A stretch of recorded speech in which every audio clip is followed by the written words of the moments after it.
Hello students. Next let us discuss about economics of power transmission. The 2 points that we have to consider while designing the transmission line are economic choice of conductor size and economic choice of transmission voltage.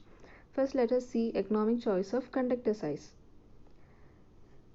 While considering the total cost of a transmission line, the major part is for the cost of conductor material.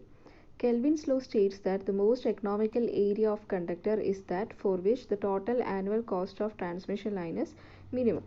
ഏത് conductor ഏരിയയിലാണോ total annual cost of transmission line minimum ആവുന്നത് ആ conductor area ആണ് എക്കണോമിക്കലായിട്ട് വരുന്നത്. So the total annual cost of transmission line can be divided into two parts. Annual charge on capital outlay and annual cost of energy wasted in the conductor. First one, annual charge on capital outlay. It is the annual interest and depreciation on the capital cost of conductors, supports and insulators and the cost of their erection. So transmission line consider ചെയ്യുമ്പോൾ അവിടെ വരുന്ന different കമ്പോണൻസിൻ്റെ ആ ഒരു some of value ആണ് annual charge on capital ഔട്ട്ലേയിൽ വരുന്നത്. For an overhead line, insulator cost is constant and the conductor cost is proportional to the area of cross section. So ഒരു overhead line consider ചെയ്യുമ്പോൾ insulator cost constant ആയിട്ടാണ് ഇവിടെ Kelvin's law നമ്മൾ consider ചെയ്യുമ്പോൾ insulator cost constant ആയിട്ടാണ് എടുക്കുന്നത്. അതുകൂടാതെ conductor cost is proportional to the area of cross section. So insulator cost constant ആയതുകൊണ്ട് അതിനെയാണ് P1 വെച്ചിട്ട് ഇവിടെ ഡിനോട്ട് ചെയ്തിരിക്കുന്നത്. ഇനി conductor cost is proportional to the area of cross section. So cost is proportional to the area of cross section. So conductor cost can be written as conductor cost is equal to some constant into area.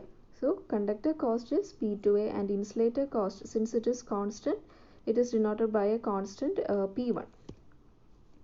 So we will get annual charge on capital outlay as annual charge is equal to P1 plus P2A, where P1 and P2 are the constants and A is the area of cross section of the conductor. Second cost, annual cost of energy wasted in the conductor. So this is the energy lost mainly in the conductor due to the I square R losses. So ഇവിടെ ഒരു through out the year ഒരു constant current ആണ് കണ്ടക്ടറിൽ കൂടെ flow ചെയ്യുന്നതെന്ന് assume ചെയ്തിട്ടാണ് ഇവിടെ എടുക്കുന്നത്. So energy lost will be is proportional to resistance. Okay, energy lost is proportional to resistance and we know that resistance is inversely proportional to area. So energy lost is inversely proportional to area. From this we can write energy lost is inversely proportional to area. So ഇവിടെ energy lost is proportional to 1 by A. So we can write E is equal to some constant divided by area. So that is written here, annual cost of energy wasted is equal to P3 by A. So what will be the total annual cost? Total annual cost will be the sum of this first equation, annual charge on capital outlay and annual cost of energy wasted. That is equations 1 plus 2 will give the total annual cost. So that is equal to P1 plus P2A plus P3 by A. So this is the total annual cost. So our aim is to minimize the total annual cost. And while considering this equation here, only the area of cross section is variable. P1, P2, P3 are constant terms. So we can differentiate this total annual cost with respect to area. That is DC by DA. And we have to minimize annual cost of transmission line. So DC by DA should be equal to 0. That is differentiation of C with respect to A will be equal to 0. Substitute C here. That is D by DA of P1 plus P2A plus P3 by A. So ഈ ഒരു value area വെച്ച് differentiate ചെയ്യുമ്പോൾ P2 minus P3 by A square എന്ന് കിട്ടും. P2 minus P3 by A square എന്ന് കിട്ടും, which is equal to 0. That is P2 is equal to P3 by A square. And here we can write P2A is equal to P3 by A. A അങ്ങോട്ട് multiply ചെയ്തു. അപ്പോൾ P2A is equal to P3 by A എന്ന് കിട്ടും. That is variable part of annual charge is equal to annual cost of energy wasted. That is നമ്മൾ എഴുതിയതാണ് P2A. ഇവിടെ annual ചാർജിലെ P2A എന്ന് പറഞ്ഞാൽ കണ്ടക്ടർ കോസ്റ്റ് ആണ്. That is variable one, that is dependent on the area of cross section. So annual variable part of annual charge is P2A, which is equal to P3 by A. P3 by A is the annual cost of energy wasted. So we can this as variable part of annual charge is equal to annual cost of energy wasted. So Kelvin's law can be stated as the most economical area of conductor is that for which the variable part of annual charge is equal to the cost of energy losses per year. So Kelvin's law ഇങ്ങനെയും state ചെയ്യാം. അതായത് area of conductor, most economical area of conductor കിട്ടുന്നത് variable part of annual ചാർജും cost of energy lost per ഇയറും equal ആകുമ്പോഴാണ് most economical area of conductor കിട്ടുന്നത്. ഇനി graphical illustration of Kelvin's law. That is, here we are plotting that three equations in a graph, and here x-axis is taken as area of cross section and y-axis is taken as annual cost. So first P1 plus P2A, that is the annual charge is P1 plus P2A. So അത് plot ചെയ്യുമ്പോൾ ഒരു straight line ആണ് കിട്ടുന്നത്, because cost is directly proportional to area of cross section ആണല്ലോ. Cost is directly proportional to area of cross section ആണ്. So അത് ഒരു straight line ആണ് ഇവിടെ കിട്ടുന്നത്, P1 പ്ലസ് P2A. ഇനി അടുത്തത് second one energy loss, annual cost of energy wasted ആണ്, അത് P3 by A ആണ്. സോ P3 by A അത് ഇൻവേഴ്സ്ലി പ്രൊപ്പോർഷണൽ ആയതുകൊണ്ട് P3 by A ഇങ്ങനൊരു curve ആണ് നമുക്ക് കിട്ടുക, അതായത് ഒരു റെക്ടാങ്കുലർ ഹൈപ്പർബോളയാണ് കിട്ടുക. Okay, so sum of these two curves will give the third curve, that is P1 plus P2 plus P3 by A. അതാണ് ഈ തേർഡ് കർവിൽ കാണിച്ചിരിക്കുന്നത്.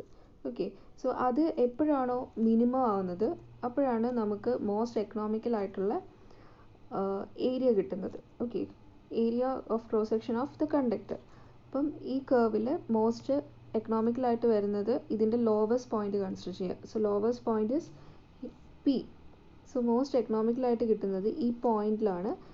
ഈ പോയിന്റ് നമ്മൾ ഇങ്ങോട്ട് എക്സ്റ്റെൻഡ് ചെയ്യുമ്പം നമുക്ക് മോസ്റ്റ് എക്കണോമിക്കൽ ആയിട്ടുള്ള cross sectional area of conductor കിട്ടും. ഓക്കെ, സോ അവിടെ ആനുവൽ കോസ്റ്റ് മിനിമം ആണ്, അതുകൂടാതെ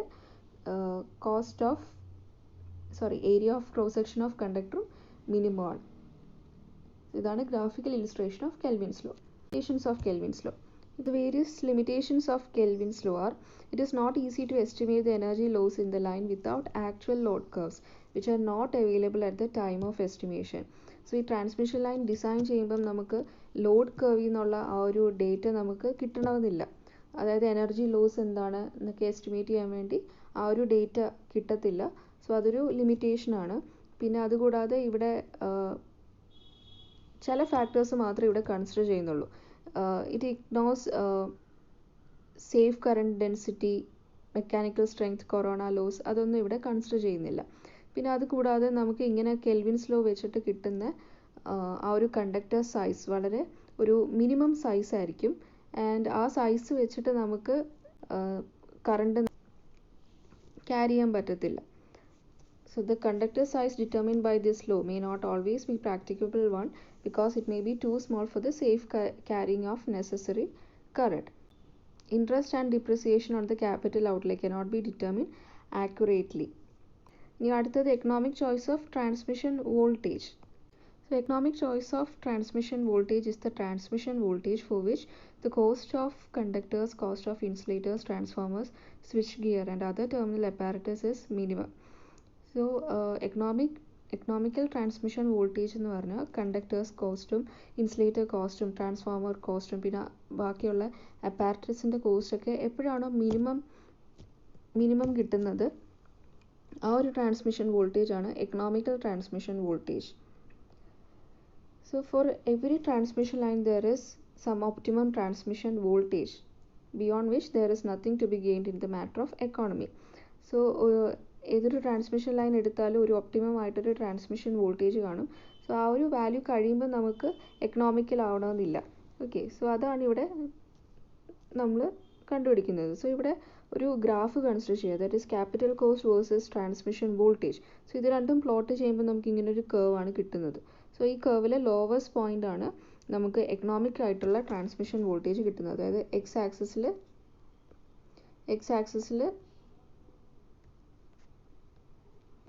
ആക്സിസിൽ കാണിക്കുന്നതാണ് എക്കണോമിക്കലായിട്ടുള്ള transmission voltage. So various devices consider ചെയ്യുമ്പോൾ ട്രാൻസ്ഫോമേഴ്സ് ഒക്കെ ആണെങ്കിൽ cost increases with increase in transmission voltage. So transmission voltage increase ചെയ്യുമ്പോൾ അതിൻ്റെ കോസ്റ്റും ഒക്കെ കൂടും. സോ ഒപ്റ്റിമം ആയിട്ടുള്ള ട്രാൻസ്മിഷൻ വോൾട്ടേജ് കിട്ടുന്നത് ആ അപ്പാരറ്റസിൻ്റെ ഒക്കെ കോസ്റ്റ് മിനിമം ആയിരിക്കണം. ആ ഒരു കേസിൽ കിട്ടുന്ന ട്രാൻസ്മിഷൻ വോൾട്ടേജ് ആണ് എക്കണോമിക്കൽ ട്രാൻസ്മിഷൻ വോൾട്ടേജ് എന്ന് പറയുന്നത്. സോ ഇവിടെ ടോട്ടൽ കോസ്റ്റ് ആയിട്ട് പറയുന്നത്, അതായത് ആ വൈ ആക്സിസിൽ കാണിക്കുന്നത് ടോട്ടൽ ക്യാപിറ്റൽ കോസ്റ്റ് ആണ്.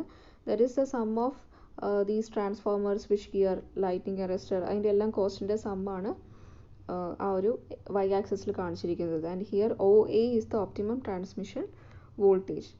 And the economical voltage between lines in A 3-phase AC system is, ഇത് ഇക്വേഷൻ ആയിട്ട് കാണിക്കുവാണെങ്കിൽ ഇതാണ് ഒരു ഇമ്പിരിക്കൽ ഫോമിലാണ് ഈ കാണിച്ചിരിക്കുന്നത്. സോ ഈ ഒരു ഇക്വേഷനാണ് എക്കണോമിക്കൽ വോൾട്ടേജ് ആയിട്ട് പറയുന്നത്. ഈ ഒരു ഇക്വേഷനാണ് V is equal to 5.5 into root of 0.62 into L plus 3P by 150, where V is the line voltage in kV, L is the distance of transmission line in kilometer, and P is the maximum kilowatt per phase to be delivered to single circuit. So ഇതാണ് economic choice of transmission voltage. Thank you.